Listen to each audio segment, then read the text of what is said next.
அனைவருக்கும் வணக்கம். சற்று முன்பு தமிழக அரசு இன்று வெளியிட்டுள்ள 18 முக்கியமான அறிவிப்புகள் என்னென்ன என்பதை பற்றி தான் நம்ம இந்த வீடியோவில் டீட்டெயிலாக பார்க்க போகிறோம். முடிந்தளவுக்கு இந்த வீடியோவை ஸ்கிப் பண்ணாமல் முழுமையாக பாருங்கள். இந்த வீடியோக்குள்ளே போகிறதுக்கு முன்னாடி இந்த வீடியோக்கு ஒரு லைக் பட்டனை ப்ரெஸ் பண்ணிடுங்க. நீங்கள் இதுவரைக்கும் இந்த சேனலை சப்ஸ்கிரைப் பண்ணாமல் இருந்தீங்கன்னா மறக்காமல் சப்ஸ்கிரைப் பண்ணிக்கோங்க. கூடவே அந்த பெல் சிம்லையும் மறக்காமல் கிளிக் பண்ணிக்கோங்க. சரி, வாங்க இப்போ நாம் வீடியோக்குள்ளே போகலாம். முதல் அறிவிப்பு: 12ஆம் வகுப்பு பொதுத் தேர்வு முடிவுகள் திட்டமிட்டபடி மே 9ஆம் தேதி வெளியாகும் என பள்ளி கல்வித்துறை தெரிவித்துள்ளது. 10, 11ஆம் வகுப்பு பொதுத் தேர்வு முடிவுகள் மே மாதம் 19ஆம் தேதி வெளியிடப்படும். ஏற்கனவே அறிவிக்கப்பட்ட தேதிகளில் பொதுத் தேர்வு முடிவுகள் வெளியாகும் என பள்ளி கல்வித்துறை விளக்கமளித்துள்ளது. இரண்டாவது அறிவிப்பு: வீட்டு உபயோக சிலிண்டர் விலை அதிரடி உயர்வு ரூ. 50 உயர்த்தப்படுவதாக மத்திய பெட்ரோலியத்துறை அமைச்சரான ஹர்தீப் சிங் புரி அறிவித்திருக்கிறார்.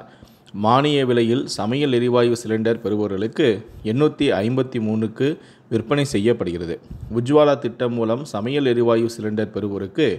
550க்கு விற்கப்படுகிறது. இந்த சிலிண்டரின் உயர்வானது இன்று முதல் அமலுக்கு வரும் எனவும் அறிவிக்கப்பட்டுள்ளது. மூன்றாவது அறிவிப்பு: தெற்கு வங்கக்கடலின் மத்திய பகுதிகளில் குறைந்த காற்றழுத்த தாழ்வு பகுதி உருவாகியுள்ளது என இந்திய வானிலை ஆய்வு மையம் அறிவித்துள்ளது. இது வடமேற்கு திசையில் நகர்ந்து இன்று 8ஆம் தேதி தென்மேற்கு வங்கக்கடல் பகுதிகளையும் அதற்கடுத்த 48 மணி நேரத்தில் வடக்கு திசையில் நகர்ந்து மத்திய மேற்கு வங்கக்கடல் பகுதிகளை அடையக்கூடும் என கணிக்கப்பட்டுள்ளது. இதன் காரணமாக இன்று 8ஆம் தேதி புதுக்கோட்டை, தஞ்சை, திருவாரூர், நாகை, மயிலாடுதுறை மாவட்டங்களில் கனமழைக்கு வாய்ப்புள்ளது. நான்காவது அறிவிப்பு: வங்கிகளின் குறுகிய கால கடனுக்கான ரெப்போ வட்டி விகிதத்தை ரிசர்வ் வங்கி 0.25% குறைக்க வாய்ப்புள்ளது. ரெப்போ வட்டி விகிதம் தொடர்பாக ரிசர்வ் வங்கி 9ஆம் தேதி அறிவிப்பு வெளியிட உள்ளது என தகவல்களும் அளிக்கப்பட்டுள்ளது. ஐந்தாவது அறிவிப்பு: மாணவர்களின் கற்றல் சுமையை குறைப்பதற்காக 1ஆம் வகுப்பு முதல் +2 வகுப்பு வரை தமிழ் பாட புத்தகங்களில் பாடகங்களின் அளவை 40% குறைக்க கல்வித்துறை முடிவு செய்துள்ளது. திருத்திய புத்தகங்கள் ஜூன் மாதம் பள்ளிகளுக்கு விநியோகம் செய்யப்படும் எனவும் தெரிவித்துள்ளது.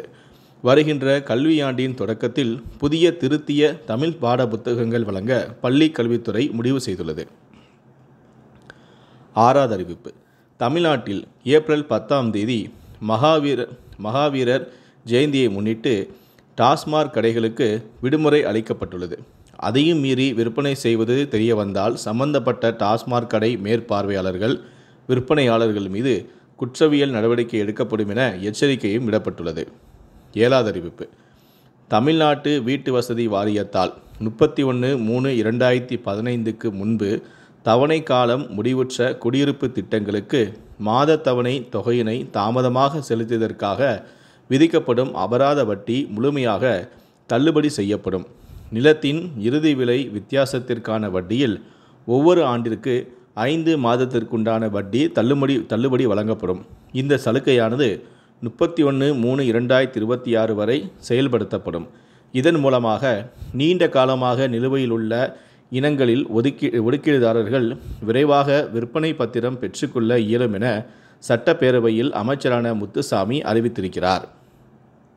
எட்டாவது அறிவிப்பு: சட்டப்பேரவைக்குள் இனி யாரும் பாதகைகள் மற்றும் பேட்ச் போன்றவற்றை அணிந்து வரக்கூடாது என பேரவை உறுப்பினர்களுக்கு சபாநாயகரான அப்பாவு உத்தரவிட்டிருக்கிறார்.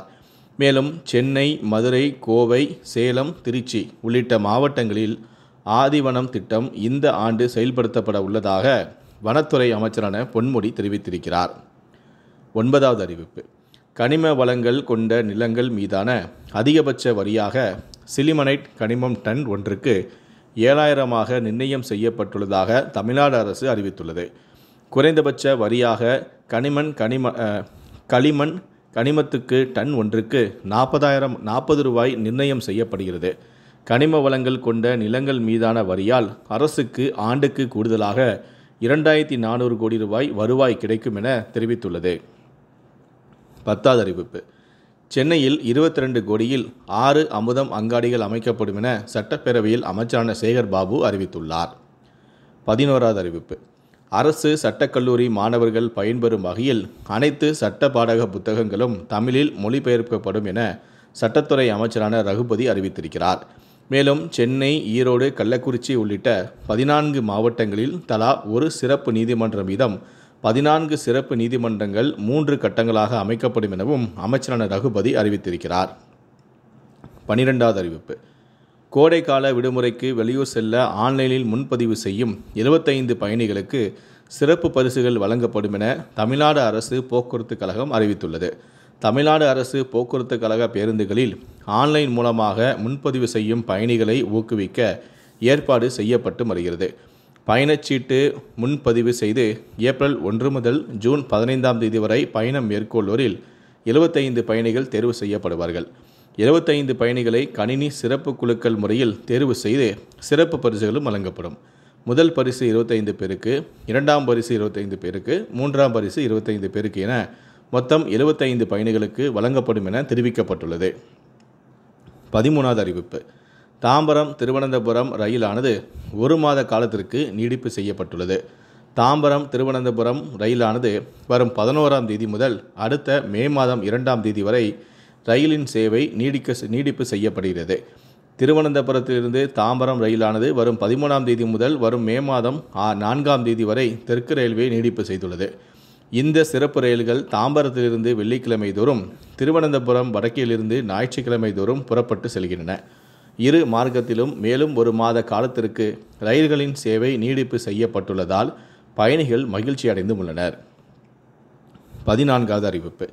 நெல்லை மாவட்டத்தில் பங்குனி உத்திரத்தை முன்னிட்டு வரும் 11ஆம் தேதி உள்ளூர் விடுமுறையை மாவட்ட ஆட்சியர் அறிவித்தும் இருக்கிறார்.